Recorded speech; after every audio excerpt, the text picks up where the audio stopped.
Akhirnya minggu lalu, hari Rabu atau hari Kamis, keluar sudah nominasi finalis PFA Player of the Year English Premier League season yang kemarin. Nah tentu buat kamu yang bingung, loh bukannya Player of the Year IPL itu udah keluar ya? Perasaan kemarin Salah udah menang, terus ada lagi yang versi fans, itu Salah juga yang menang. Nah ini mau ada Player of the Year apa lagi? Emangnya ada berapa sih di Liga Inggris itu Player of the Year-nya? Nah gue jawab nih ya, jadi di Liga Inggris itu ada 3 macam Player of the Year. Yang pertama yang Salah udah menang yaitu versi FWA atau Football Writers Association. Ini adalah asosiasi wartawan bola di Inggris. Jadi ini yang voting itu adalah wartawan-wartawan. Setiap wartawan ngevote satu pemain Player of the Year siapa. Musim kemarin ya 2021-2022, nah yang kepilih adalah Muhammad Salah dengan peringkat keduanya Kevin De Bruyne dan peringkat ketiganya Declan Rice dari West Ham. Nah yang versi kedua yang kemarin juga udah diumumkan dan yang menang juga Mo Salah, yaitu PFA Fans Player of the Year. PFA ini adalah Professional Footballers Association, asosiasi pemain pro, jadi anggotanya adalah semua pemain yang main di Liga Inggris, baik dari Premier League, Championship, Football League 1, Football League 2, pokoknya semua pemain profesionalnya di situ, itu tergabung di situ. Jadi mereka yang menentukan finalisnya siapa, berapa mungkin kayaknya top 5 atau top 6, and then yang voting itu adalah fans. Nah jadi yang versi fans sama, yang menang juga Muhammad Salah.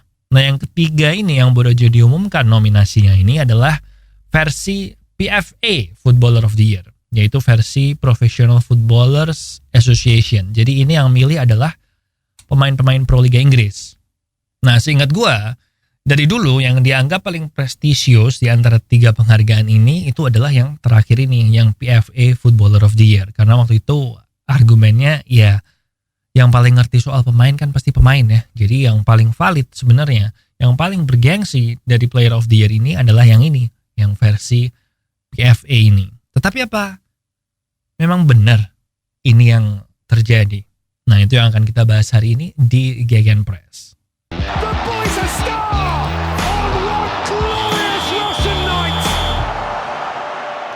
Ya, welcome back di Gegenpress, podcast bola terbaik menurut Sis Kamling RT4 RW2 Kelurahan Kemiri Rejo. Jadi tahun ini, seperti gue bilang, kita lagi ngebahas PFA Player of the Year, dan tahun ini nominasinya atau finalisnya udah keluar. Ada 6 pemain, satu-satu ya. Yang pertama Kevin De Bruyne, Manchester City. Yang kedua Virgil van Dijk, Liverpool. Ketiga Harry Kane. Keempat Sadio Mane, Liverpool. Kelima Mo Salah. And then keenam, dari tim peringkat 6 adalah Cristiano Ronaldo dari Manchester United. Nah kesan pertama lu waktu lihat ini apa? Nah, ini kesan pertama gue ya. Lah kok aneh sih? Kok ada Sadio Mane sih di situ? Perasaan Sadio Mane musim ini nggak gitu bagus deh. Kok nggak ada Son Heung-min di situ? Si Bernardo Silva mana?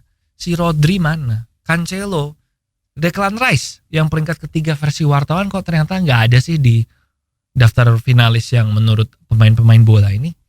Wah, mungkin pemain-pemain ini tuh melihat apa yang tidak dilihat oleh wartawan dan oleh fans, ya nggak? Belum tentu, nanti dulu. Karena versi Player of the Year ini kan ada banyak ya, nggak cuma yang sepak bola laki-laki, yang sepak bola perempuan juga ada. Nah di yang perempuan ini akan lebih menggambarkan betapa anehnya finalisnya ini. Jadi yang di versi perempuan, yang Young Player of the Year versi PFA, itu ada satu pemain Chelsea, Lauren James. Dia terkenal sih, salah satu pemain muda Inggris yang wanita yang berbakat, terkenal jago, pokoknya terkenal lah. Dan dia itu masuk ke finalis 6 besar ini, nominasi final.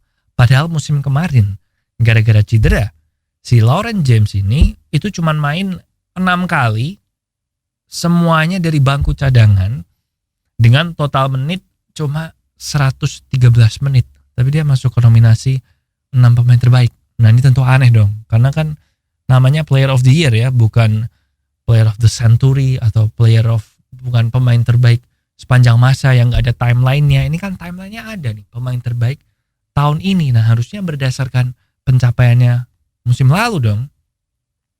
Nah ternyata setelah gue cari-cari, ternyata memang gue menemukan record ada wawancara dengan salah satu pemain Championship Divisi 1 Liga Inggris, bawahnya Premiership 1. Dia nggak disebutkan namanya sih, tapi dia bilang kalau dia ngaku kalau waktu dia voting award kayak begini itu, dia tuh risetnya nggak mendalam. Bahkan dia bilang dia tuh cuma lihat stats aja sekilas. Oke, siapa sih top scorernya, siapa sih, atau top assistnya siapa sih, atau dia lihat ke social media mana yang banyak-banyak dipuji oleh orang, mana yang trending topik, mana yang ngelakuin sesuatu yang hebat. Baru dia tahu nih siapa musim ini yang mainnya bagus. Tentu aja sama kalau tim yang mereka lagi ketemu ya, dan terus dia main bagus banget. Nah, dia baru tahu kalau itu mainnya bagus.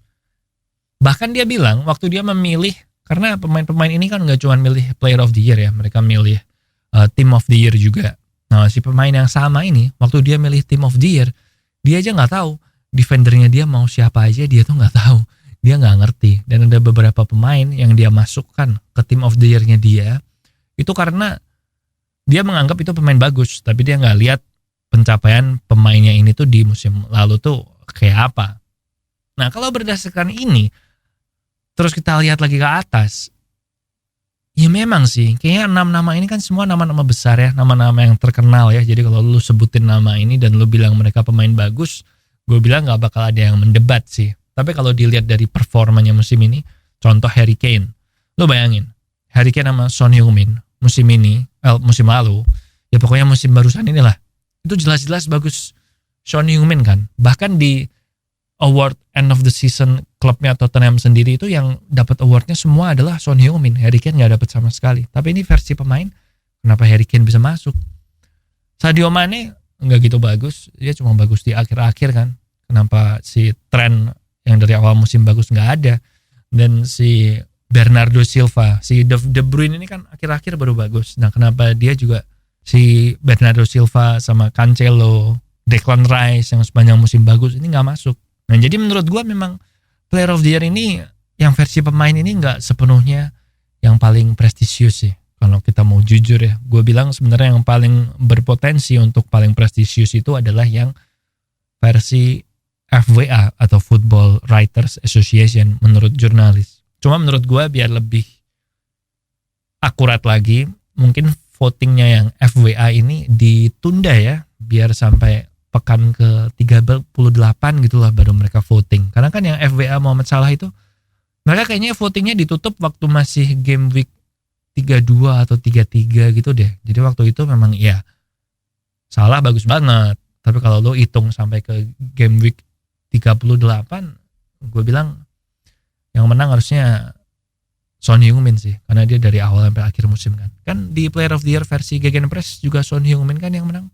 Atau mungkin De Bruyne juga gak apa-apa sih karena City-nya juara. Jadi ya gitu aja, gue cuman mau curcol aja dikit ya. Karena ternyata kok gitu Player of the Year yang versi pemain-pemain ini juga gak seakurat itu gitu. Gue paham sih kenapa para pemain pada vote Ronaldo. I mean, dia salah satu pemain terbaik sepanjang masa, yang golnya juga lumayan banyak kan, 18 gol, and probably waktu ngelawan tim mereka juga dia ngegolin. So, gue ngerti lah. Saran gue sih digabung aja musim depan. 3 versi ini digabung jadi satu dan menggunakan parameter yang lebih bisa diukur aja, nggak cuman ya berdasarkan feeling segala macam. Tapi ya udah itu aja sih. Gitu dulu Gegenpress untuk hari ini. Gue udah bilang versi gue harusnya yang menang Son. Versi yang PFA ini I think antara Kevin De Bruyne sama Salah sih yang menang. Nanti kalau udah keluar pengumumannya yang menang siapa, gue bakal update ya. Jangan lupa subscribe di YouTube Popo on the Radio and leave a like, and kasih kritik saran masukan juga gak apa-apa lewat DM Instagram juga bisa di Popo on Radio. And I'll see you when I see you. Thank you for listening.